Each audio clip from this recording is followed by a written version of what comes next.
Assalamualaikum warahmatullahi wabarakatuh. Perkenalkan kami dari kelompok 6. Kami akan mempresentasikan atau memaparkan sebuah materi yaitu yang berjudul strategi dalam tindakan. Izinkanlah saya selaku moderator memperkenalkan anggota tim kami yang berjumlah 6 anggota.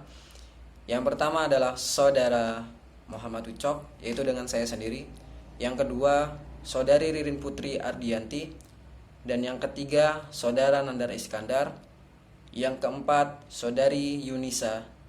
Dan yang kelima adalah Saudari Renti Peresila.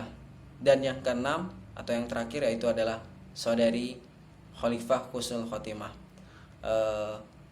Untuk mempersingkat waktu, langsung kita mulai saja presentasinya. Waktu dan tempat kami persilahkan. Tindakan strategi adalah serangkaian tindakan yang disarankan pada suatu intensi strategis. Strategis action adalah komitmen signifikan dari sumber daya organisasi yang spesifik dan khas. Biasanya tindakan strategis sulit untuk diimplementasi dan diputar kembali.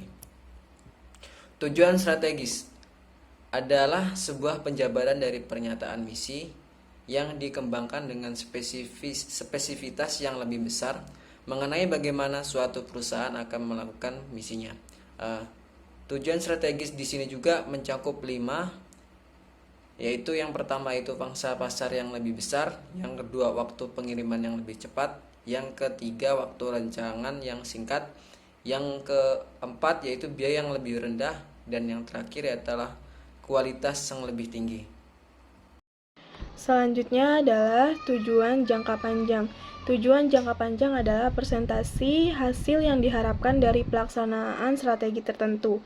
Kerangka waktu untuk tujuan dan strategis harus konsisten, biasanya 2-5 tahun. Hakikat tujuan jangka panjang. Tujuan harus bersifat yang pertama kuantitatif, yang kedua dapat diukur, yang ketiga realistis, yang keempat dapat dimengerti, yang kelima menantang, yang keenam hierarkis, yang ketujuh mungkin untuk dicapai, yang kedelapan kongruen antar unit, yang kesembilan organisasional, dan yang terakhir adalah harus tepat garis waktu. Baik, saya akan melanjutkan bacaannya dari Mbak Ririn. Belanja shortcut. Belanja shortcut merupakan sebuah titik evaluasi dan pengendalian strategis dan yang bertujuan untuk menyeimbangi tujuan pemegang saham dan tujuan konsumen dan operasional. Berikutnya jenis-jenis strategis, antara lain integrasi ke depan, integrasi ke belakang, integrasi horizontal, penetrasi pasar, pengembangan produk, disverifikasi yang terkait, disverifikasi yang tidak terkait, pencuitan, divestasi, dan likuiditas. Terima kasih. Selanjutnya, strategi integrasi. Yang pertama, integrasi ke depan, yaitu berkaitan dengan usaha untuk memperoleh kepemilikan atau kendali yang lebih besar atas distributor atau peritel. Yang kedua, integrasi ke belakang, yaitu sebuah strategi yang mengupayakan kepemilikan atau kendali yang lebih besar atau pemasok perusahaan. Yang ketiga, integrasi horizontal, yaitu strategi yang mengacu pada strategi yang mengupayakan kepemilikan atau kendali yang lebih besar atas pesaing perusahaan. Selanjutnya, strategi intensif. Yang pertama, penetrasi pasar, yaitu strategi yang mengusahakan peningkatan pangsa pasar melalui upaya pemasaran yang lebih besar. Yang kedua, pengembangan pasar, yaitu strategi yang bertujuan untuk memperkenalkan produk atau jasa saat ini ke wilayah geografis baru. Yang ketiga, pengembangan produk, yaitu strategi yang mengupayakan peningkatan penjualan melalui perbaikan produk atau jasa saat ini. 3 strategi generik menurut Michael Porter. Yang pertama yaitu strategi biaya rendah, yang kedua strategi pembedaan produk, dan yang ketiga strategi fokus. Strategi biaya rendah atau cost leadership yaitu strategi yang menekankan pada upaya memproduksi produk standar dengan biaya per unit yang sangat rendah. Produk ini biasanya ditujukan kepada konsumen yang relatif mudah terpengaruh oleh pergeseran harga atau menggunakan harga sebagai faktor penentu keputusan. Untuk dapat menjalankan strategi ini, biasanya sebuah perusahaan harus mampu memenuhi persyaratan di 2 bidang, yaitu sumber daya dan organisasi. Strategi ini membuat perusahaan mampu bertahan terhadap persaingan harga, bahkan menjadi pemimpin pasar atau market leader dalam menentukan harga dan memastikan tingkat keuntungan pasar yang tinggi atau di atas rata-rata dan stabil melalui cara-cara yang agresif dalam efisiensi dan keefektifan biaya. Yang kedua yaitu strategi pembedaan produk. Strategi pembedaan produk atau differentiation yaitu mendorong perusahaan untuk sanggup menemukan keunikan tersendiri dalam pasar yang jadi sasarannya.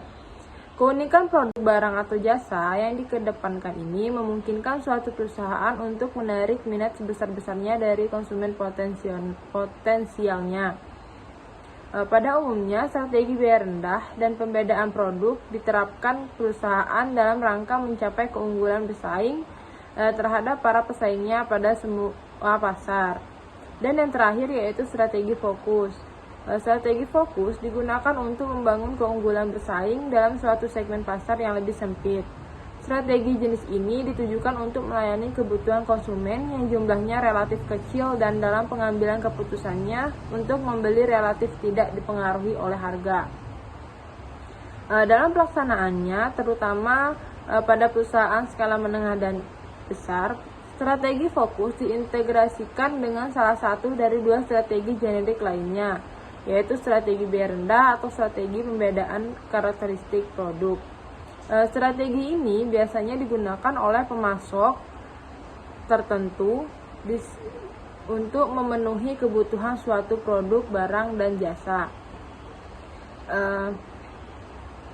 Syarat bagi penerapan strategi ini adalah adanya besaran pasar yang cukup atau market size, terdapat potensi pertumbuhan yang baik dan tidak terlalu diperhatikan oleh pesaing dalam rangka mencapai keberhasilannya. Selanjutnya, sarana untuk mencapai strategi.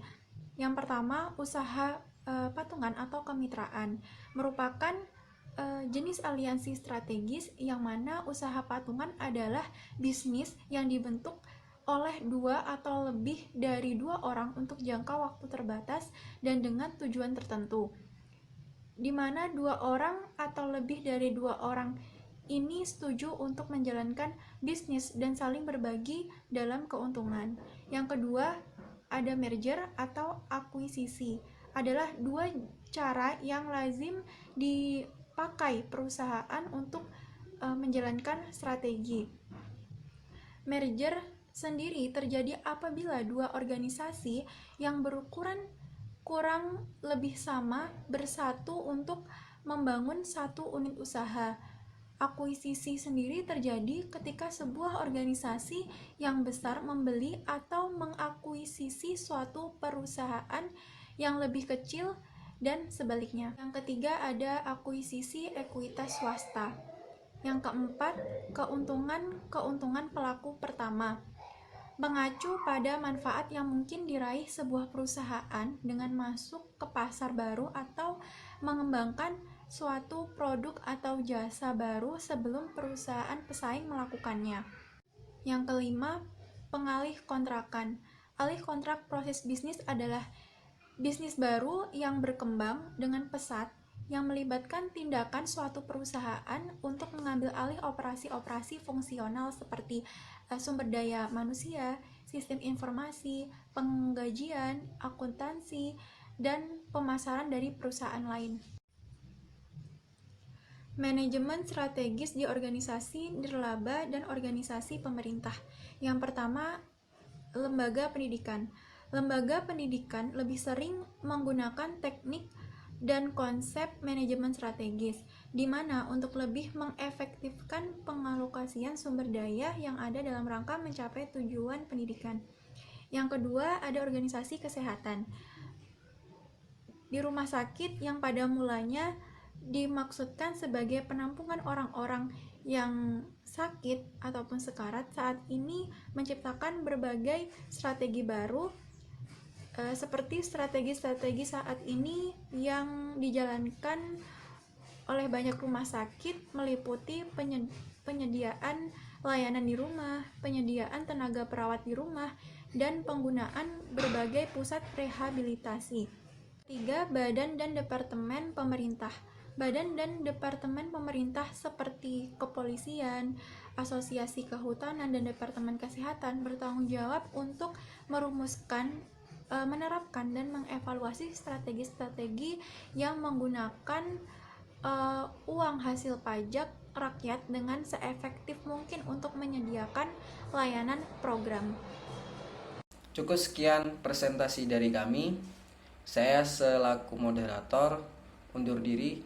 Wassalamualaikum warahmatullahi wabarakatuh.